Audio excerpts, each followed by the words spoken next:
ఢిల్లీలో కేంద్ర మంత్రి రామ్మోహన్ నాయుడుతో తెలంగాణ సీఎం రేవంత్ రెడ్డి భేటీ అయ్యారు. ఆదిలాబాద్, వరంగల్ విమానాశ్రయాలకు భూసేకరణ పూర్తవడంతో డిజైన్ల ఖరారుపై చర్చించారు. ఆదిలాబాద్, వరంగల్ ఎయిర్పోర్ట్ అంశంపై చర్చించామని రేవంత్ తెలిపారు.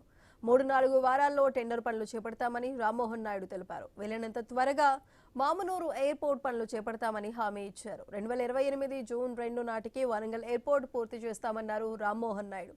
ఆదిలాబాద్ ఎయిర్పోర్టుకు 1500 ఎకరాలు భూసేకరణ చేస్తున్నామని తెలిపారు.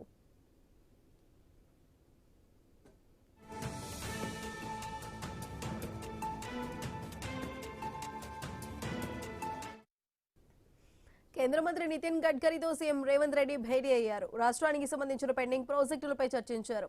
RRR ఉత్తర ప్రాంత పనులకు కేంద్ర కేబినెట్ ఆమోదం తెలపాలని కోరారు. RRR దక్షిణ ప్రాంతానికి వెంటనే అనుమతులు ఇవ్వాలని సీఎం విజ్ఞప్తి చేశారు.